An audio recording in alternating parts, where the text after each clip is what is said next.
it's impossible in language. It's impossible, like in most spheres of life, it's impossible to be correct in everything. And so I think it's like very strange if someone does have that mindset of expecting to be spot on every time. And we should embrace mistakes and imperfections. And ultimately, it actually leads to a lot of confidence. That is one of the ways to build true confidence, by the way.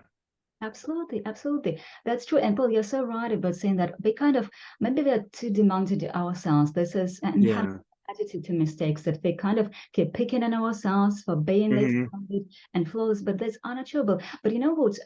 It's not that people are wrong for think that, but I guess yes, it's absolutely. about mindset, because in our culture, it's somehow, particular teachers, why we are afraid of making mistakes and afraid to make mistakes as teachers, is just because in our culture, it somehow used to be the way that a teacher would be put in a pedestal as some kind of divinity, totally flawless and splendid. But come on, times are changing, aren't they? Paul, how do you feel about this? I completely agree. It was the same in England. Teachers, like in the 1950s and 60s and 70s, were, as you said perfectly, a perfect example, put on the pedestal. We were the sort of high-flying members of society. Now it's the opposite. But in Russia, if we talk about Russia, yes, there is this kind of view that I'm a teacher, I need to be perfect. I also think, if we kind of moving on to this whole area of, like, say, imposter syndrome, because this is ultimately what we're talking about now.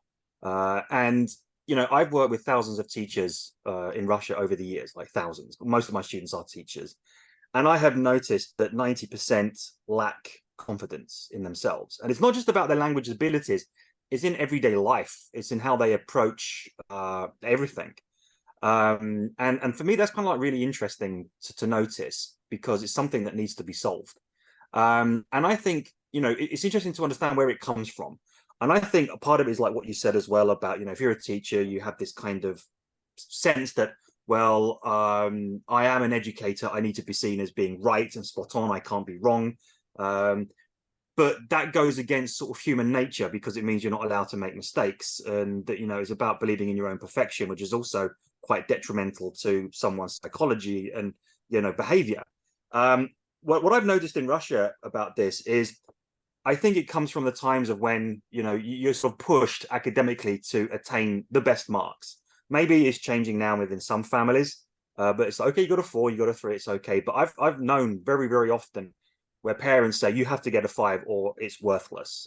Or a teacher in a school might give you a mark 4 just because they don't like you or something, and that can somehow affect your chances or whatever.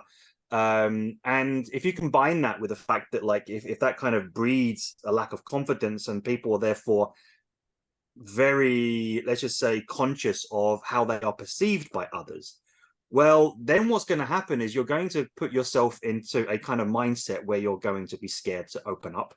You're going to be scared to express yourself, and you would rather close yourself off than open your mouth and make mistakes. Yeah, that's true. Absolutely. And I do agree with teaching field is kind of plagued with perfectionism, even because imposter syndrome and perfectionism, I guess, are very closely connected in our field. When it used to be in the Soviet Union that everything showed of the very best would be considered failure. And it's a big it's not a problem, but we just have to understand where it all stems from, and why actually unachievable, and why actually such efforts to be perfect backfire, because it's impossible to be perfect. First of all, yes, absolutely. perfection is unachievable, and we have to embrace this idea. Perfection is unattainable, right? And flawless, impeccable performance is unattainable. And if you're trying to push yourself into this framework, it just backfires, and you just bog down in this perfection and totally unable. It is.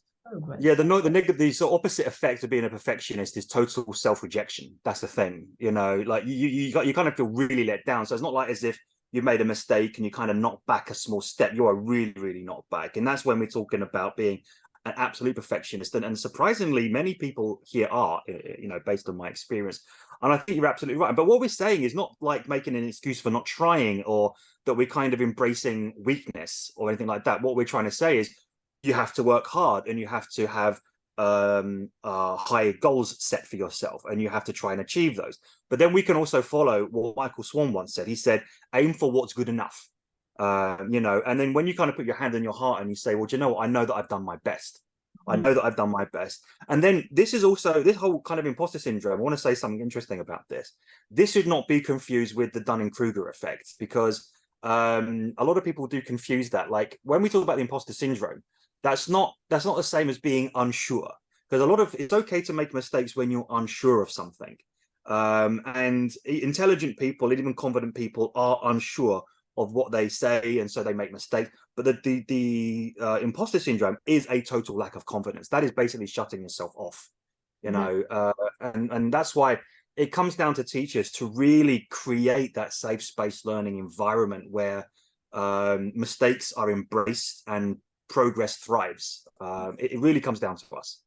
Yeah, absolutely. That's so true. So it's about nurturing environments. And of course, not that we're kind of propagating, making mistakes. We shouldn't kind of, swing from one extreme to the other. Of course, we're not saying that you can be completely inept or just go and teach without any level of absolutely not. But we're just saying that mistakes are a part of your progress. Absolutely. And you're afraid of them. But